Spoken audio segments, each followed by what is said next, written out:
CBS presents this program in color.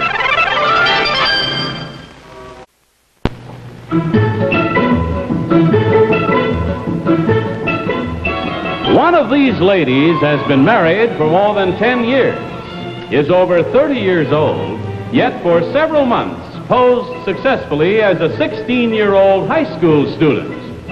What is your name, please? My name is Lynn Tornabene. My name is Lynn Tornabene. My name is Lynn Tornabene. Only one of these ladies is the real Lynn Tornabene. The other two are imposters and will try to fool this panel. Tom Poston, Peggy Cass, Orson Bean, Kitty Carlisle, plus 100 members of our studio audience on To Tell the Truth. To Tell the Truth is brought to you tonight by Seago Diet.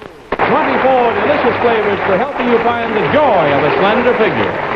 And now, here's our host on To Tell the Truth, Bud Collier.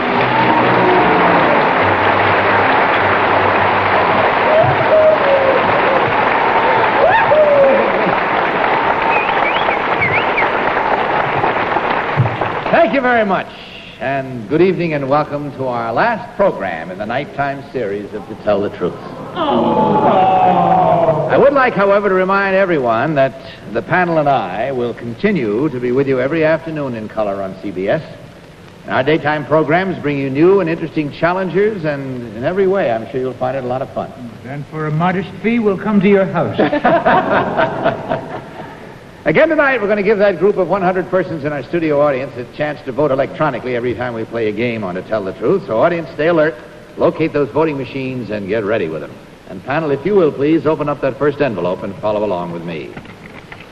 I, Lynn Tornabene, celebrated my 34th birthday and 10th wedding anniversary as a junior in high school.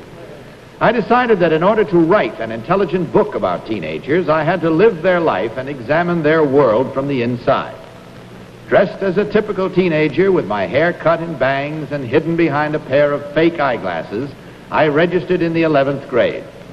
For the next several months, I talked, thought, and acted like a 16-year-old girl. I went to football games and parties, felt the teenager's fear when I hadn't done my homework, and suffered her agonizing need to be liked. No one suspected I was an imposter. I was accepted by both the students and the teachers. The result of my fascinating experiment is soon to be published as a book called I Passed as a Teenager, signed Lynn Tornabene.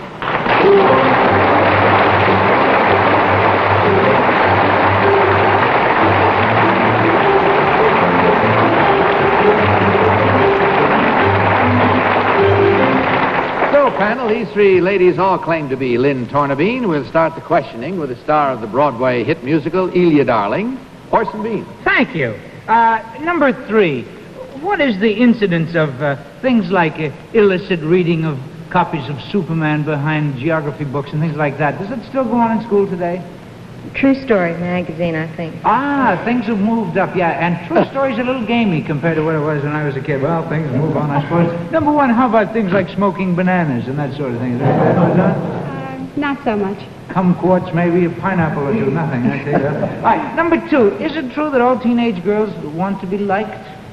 Definitely. When I was a teenage boy, I would have liked any teenage girl if they'd looked my way. Oh, this is their biggest need, I think. Is it? Well, they managed to keep it hidden from the teenage boys. Isn't that funny? Kitty Carlisle. Number 3, who was in cahoots with you in the school? I don't know exactly what you mean. Well, I mean, was the principal in on it? Or Oh, no. No one knew. Nobody was in on it? No one knew. Number 2, were you able to do the work? I have a child in the 11th grade, and I couldn't do the work. It wasn't easy. What about the math? Oh. Number 1, where was this? Somewhere out west, I'm not at liberty to say. Number 3, did they ever discover that this was an imposter? No. Well, how did you leave? I just left. You were a dropout in the 11th grade. I was, yes. Number 2. Now, the title for the book. Tom Poston. Oh, well, did you graduate, number 3? No, didn't I mean, graduate. did you even graduate from the 11th grade?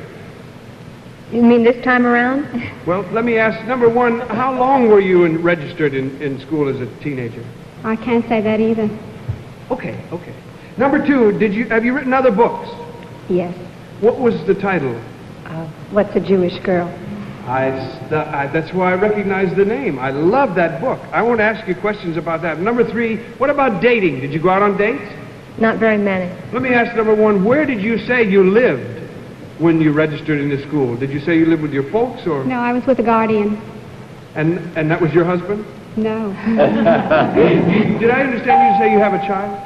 Or 2 or 3? Peggy Cass. Thank you. Oh, and number 3, what did you do on parent-teachers' nights? I mean, who showed up for you? No one spoke for me. I had a guardian, though. I had a guardian. Number 2, did you find it hard to speak their language? I mean, you know, the slang that they speak, or did you catch on to it? You had to listen closely. It's changed a bit since my first go-around. Number 1, did you have to, like, do your eyes all black? Do the kids wear lots of makeup now? A lot of makeup. Number 2, I'd like to ask you, are the kids essentially different now than they were when you were in the 11th grade? No, they're not. You mean the teenagers really aren't as bad as Basically, they have not changed, no. Number 3, when you did date... That's all we have time for. It's time to mark your ballots without consultation and without change. And the team of challengers will, of course, receive $250 for each incorrect vote. And while you're voting, panel, it's time for our studio audience to vote. On the voting machines in front of each of you, you will find 3 buttons. Now, when I say vote, please select number 1, number 2, or number 3. Are you ready? Vote.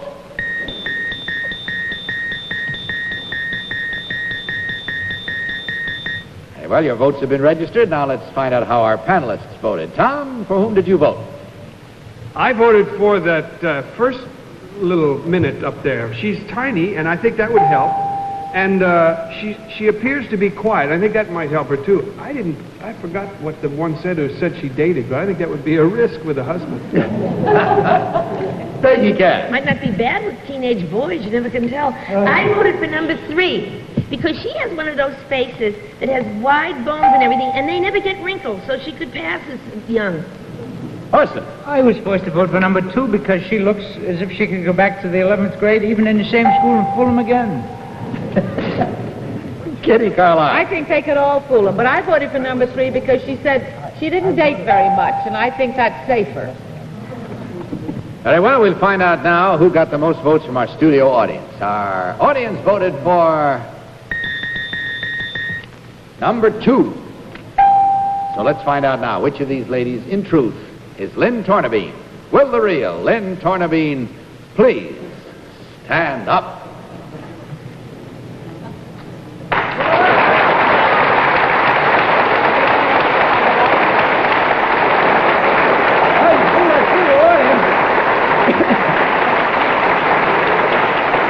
Very good, very good. Number 1, what is your real name and what do you really do?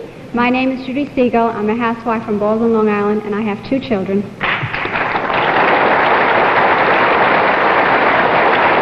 And number 2, what is your real name and what do you do? My name is Peggy Maynard. I'm from Pound Ridge, New York. I've just completed a year of reigning as Mrs. New York State, and I have 8 children.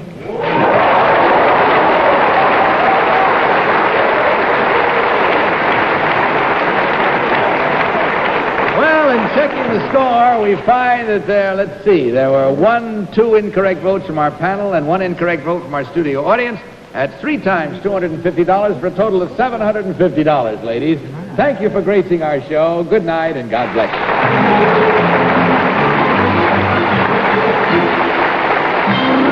We'll meet our next team of challenges in just a minute, right after this message. This is one of the very people. A very person is a person who dearly loves flavor, the strongest, deepest, richest flavor she can find. And here it is, in a diet food. Seago just made some special very flavors that are the richest, deepest, sweetest to be found anywhere, and put them in their own special can. Naturally, they are named Very Chocolate, Very Vanilla, Very Strawberry, and Very Chocolate Marshmallow. Flavor so very rich, so very deep, that you might not like them if you're not a very person. But I bet you are. Rich, pure country cream. There's more than double the cream of ordinary milk in pet evaporated milk. Still the in ingredient for today's cooking. Pet milk is in here. In here. Pet milk is in with today's cooking. Now let's meet our next team of challengers.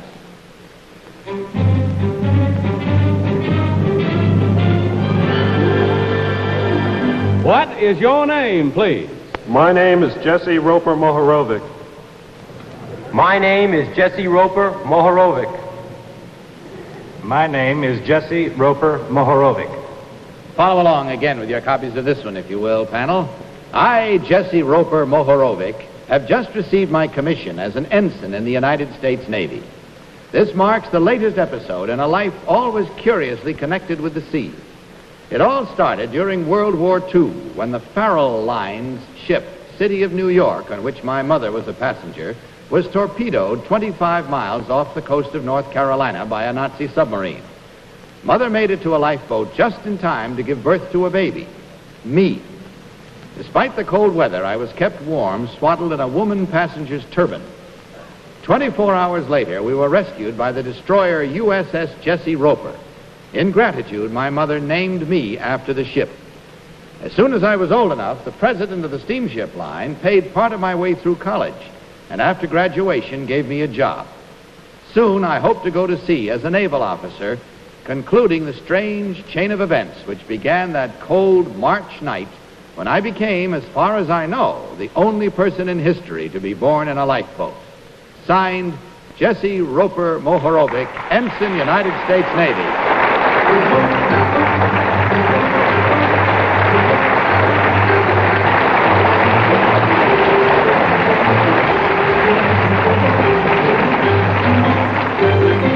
Panel, these three gentlemen, as you heard, all claim to be Jesse Roper Mohorovic. And we'll start the cross-examination with Kitty Carlisle. Thank you, Bud. Number 3, do you believe in fate? I certainly do. Number 2, who helped with the berth in the lifeboat? There was a ship's doctor aboard. Oh, that was very good. Number 1, who was the Secretary of the Navy? The Honorable Paul M. Nitze. Who? Paul M. Nitze. Number 2, did you go to Annapolis? No, I did not. Did you, number 3? No. Number 2, how did you get commissioned? I went to OCS, Officers Candidate School. Thank you. Number 1, you have brothers and sisters? Yes, I do. All born under less dramatic circumstances, I trust. Yes, that's correct. Where were they born? Well, my oldest sister was born in Ankara, Turkey, and my youngest sister here in New York. Tom Poston. Number 3, what does your dad do, or what did your dad do? Dad. What did your father do? My father was associated with the Yugoslavian government during the war and is deceased. And do you have brothers and sisters? Yes, I do. Are they born in Turkey and here and stuff? That's correct. Oh, I see. Number 2, how did you happen to know the president of the lines? He wasn't on that ship, was he, at the time? No, but the event caused a great publicity write-up, and he was grateful, and therefore we got to know each other. Number 1, do you know the first place in the U.S. that you landed? Yes, Norfolk, Virginia. Do you know what the laws are about whether you're a U.S. citizen or not? Yes, I am. I don't know if I should continue. Peggy Cass. Oh, sure, continue, number 1. Well, it's a very unusual circumstance. I'm a naturalized citizen, primarily because of the fact that my mother was traveling on a diplomatic visa. Well, number 3, what were your people doing in Turkey if you're Yugoslavian? Well, we weren't in Turkey. We were coming from the Union of South Africa, Cape Town. Oh, gee, you're a very well-traveled baby. Number 2, where did you go to college? Yale University. Number 3, did you go to Yale? No, I went to Swarthmore. Number 1, where did you go? I went to Fordham. Thank you. Number 3, are you engaged? No, I'm married. See, I thought he was engaged. I read something about the fact. Well, actually, if he was engaged, he got married. Orson, stop looking at me like that. Are you engaged? I'm interested. A baby. Take another look. He's not a baby anymore. Well, when did you read about him? That he was born in a lifeboat. A baby, all right. Number 1, could you run for president? Not as a naturalized citizen, no. But if you had been American, yet born on a lifeboat, if your folks had been American, could you have run for I president? believe so, yeah. You believe so? Number 2, now, how, 24 hours, was there any one that didn't get on the boat or get on other boats, or how big a disaster was this thing you were born in? It was a large disaster. I don't know how many didn't get on the boat. Slipshod memory, number 2, And that's all the time we have. So no consultation and no changing. Once you've marked, and do mark your ballots, if you will. And again, while you're voting, we ask our studio audience to vote. When I say vote again, select number 1, number 2, or number 3. Are you ready? Vote!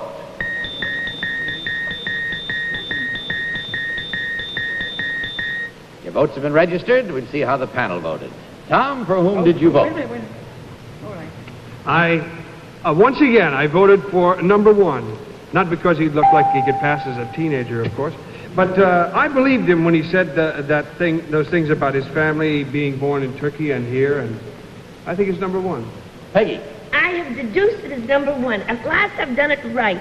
Number 3 couldn't have gone to Swarthmore and worked for Steamship Line because it's in Pennsylvania. And number 2, they don't have steamships in New Haven, but at Fordham you could go to work on a steamship line because it's in New York. Orson. I apologize for the rest of the panel. That's the first thing I ever said here. I voted for number 1 because he looks like a Turk. Although he said, isn't that fellow the Secretary of the Navy? Is that Honorable Paul M. Nitze? Yes. I voted Kitty. for number 3 because he looks as though he might be Slavic, and I believe he went to Swarthmore, and he looks like a bouncing, beautiful baby. Now? All right, let's find out now who got the most votes from our studio audience.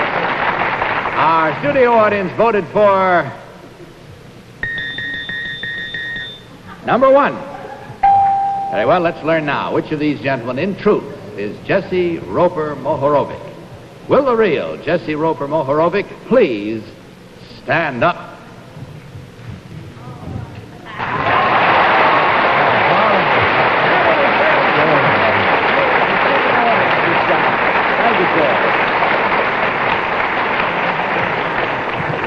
Number 2, what is your real name and what do you really do? My name is Walter Alton, Jr. I recently graduated from Columbia Law School, and I'm now with the law firm of Martin, Clearwater, and Bell. Thank you. And number 3, what is your real name and what do you do? My name is Bob Odenweller. I sell real estate for the Walter J. Smith Company on Long Island. We find that the panel was reasonably smart that time, and so was our studio audience. Therefore, there was only 1 incorrect vote, but that's worth $250, and along with that comes our thanks. We enjoyed having you here and hope you enjoyed being here. Good night, and God bless you.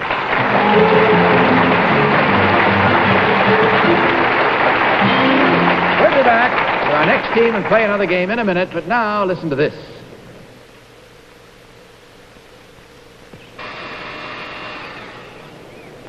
Boat ready for launching? Yep. But I'm not. Ooh, what a stomachache. Celebrated too much last night, huh? Soothe your upset stomach with Pepto-Bismol. Pepto-Bismol has coatability for soft, smooth coating action that spreads like a creamy blanket of relief throughout your irritated stomach. Relieves distress in your lower tract, too. Put coatability between you and stomach distress with soothing pink Pepto-Bismol.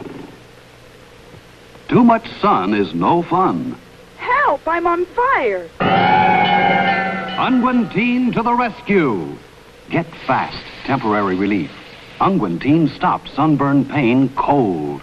Cool Unguentine. Ow! Cuts and scratches, Unguentine stops hurt skin pain cold every time you spray it on. Cool Unguentine. Unguentine sprays, squeeze or push button for sunburn and first aid.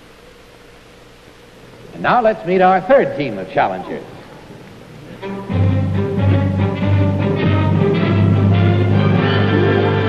What is your name, please? My name is James Norbury. My name is James Norbury. My name is James Norbury. Follow along again, if you will, with your copies of this one.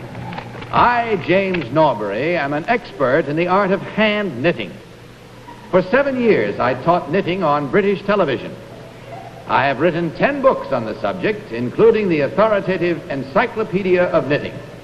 I am also chief designer for the world's largest firm of wool spinners. Here is one of my designs. This is Gail Sheldon wearing a mocha knitted playsuit. It features a crew neck with diamond motif and little boy shorts. This is June Ferguson wearing my marine blue at-home ensemble with a crochet-accented button front tunic over knee-length bloomers. I am an accomplished knitter myself. As a matter of fact, in cable stitch circles, I am known as the Dior of the knitting needles. Signed, James Norbury.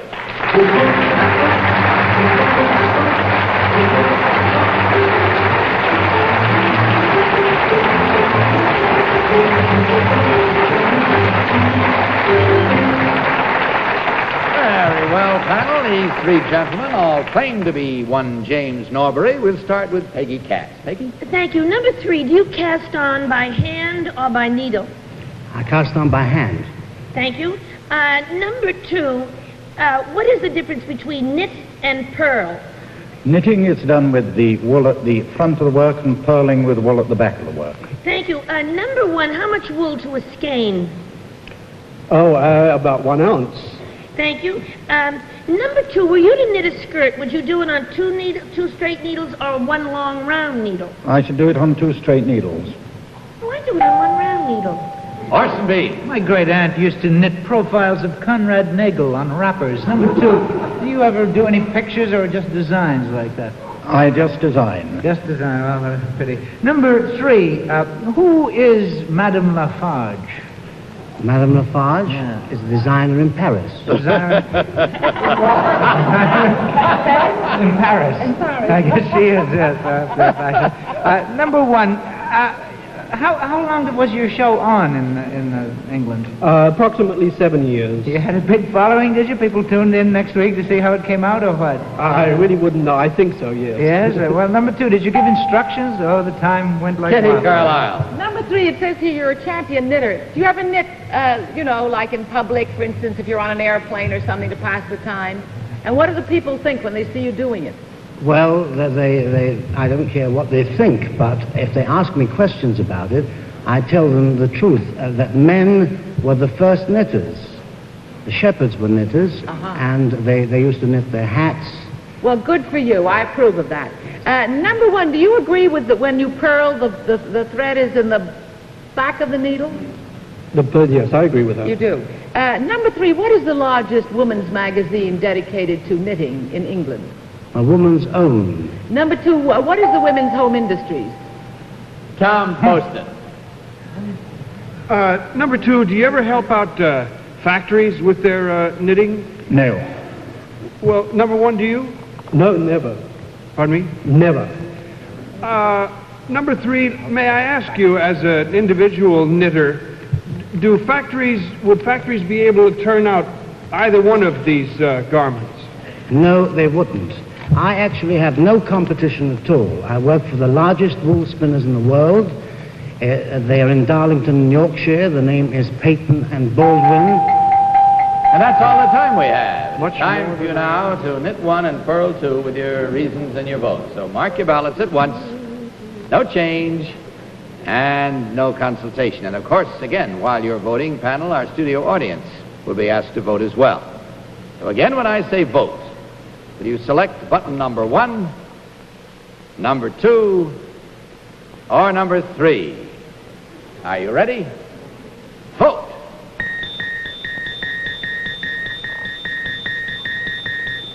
Again, your votes have been registered. Let's find out once more how our panelists voted. Tom, how did you vote? Bud, for the last time, on to tell the truth, I'm retiring my crayon. I voted for number 2. I thought he was just a little truculent, as a man might be who thought we were going to make fun of his avocation and profession. So I voted for him. Peggy. As I cast off the last stitch in my sweater, I want to tell you, I voted for number 2 because he never looked up. He kept looking down. You know, when you knit, you look down. And Orson B. And with a lump in my throat, and I'll see him tomorrow at 3 o'clock. voted for number 3 because to me he had the gift of gab, he had a sense of humor, he worked in a plug for his company. All 3 things indicate a touch of show business, and I don't think you could sit on TV and just knit and keep anyone watching it. And your poor 3 is raveling. It's unraveling a little. What a shame. Yes, this suit itself is so threadbare that I sent it to be cleaned. They returned it on a spool. Kitty Carlisle. I voted for number 3 because I think 1 and 2 gave us the wrong answers on the purling. And number 3 said that men should knit, and I think it's good therapy, and there's no reason why they shouldn't knit. Oh, yeah. Very well, let's find out who got the most votes from our studio audience. Our audience voted for number 3. So, let's learn now which of these gentlemen, in truth, is James Norbury. Will the real James Norbury please stand up?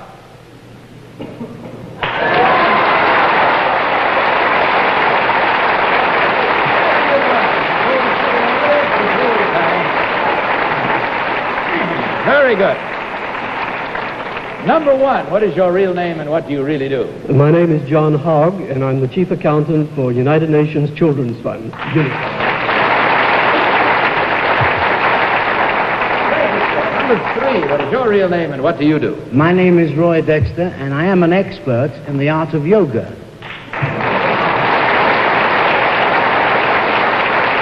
Thank you. In taking the score, we find that there were 2 incorrect votes from our panelists and 1 incorrect vote from our studio audience for a total of $750, gentlemen. Thank you very much for joining us this evening. Good night. God bless you.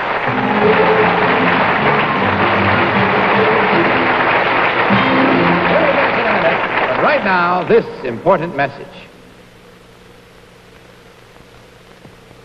Aged cheddar cheese with mellow red wine. A great favorite at England's old coach houses. Great today in Coach House salad dressing, new from 7 Seas. First dressing made with aged cheddar cheese and red wine. Creamy, so the flavor clings to salads. It's unsinkable. Won't sink to the bottom of the bowl. Now taste cheddar cheese and red wine in Coach House. Another delicious new dressing from 7 Seas. Remember when the best tasting spread came from a tub? Well, it still does. Chiffon, the soft margarine with the delicious melting flavor of the expensive spread. That's because chiffon is made soft with light, delicate safflower oil. And safflower oil makes chiffon highest in polyunsaturates, lowest in saturated fat of all margarines. Chiffon, best taste that ever came out of a tub. Well, my good friends, this program concludes the nighttime series of To Tell the Truth, which began on December 18th, 1956. It's been a happy 10.5 years for all of us, and we sure hope to be back again in the nighttime schedule at some future date. Yay, yay. In the meantime, don't forget to join the 5 of us every afternoon, Monday through Friday, on our interesting daytime To Tell the Truth series, and I know you'll enjoy it. We look forward to having you there. So until tomorrow afternoon, this is Bud Collier reminding you to tell the truth. To Tell the Truth is a Mark Goodson, Bill Todman production. This is Johnny Olson speaking. Tonight's program was pre-recorded. Ernie Kovacs is at the helm when a nutty band of bank robbers set sail for comedy in Sail a Crooked Ship on the CBS Thursday night movies. And on Friday, Rosalind Russell stars in the Five-Finger Exercise on the CBS Friday night movies. To Tell the Truth was brought to you tonight by Chiffon, a soft margarine made with light, delicate safflower oil. Good tasting, good to you. Soft Chiffon.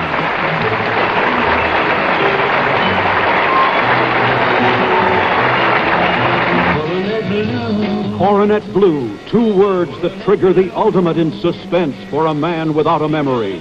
Frank Converse stars in Coronet Blue, in color.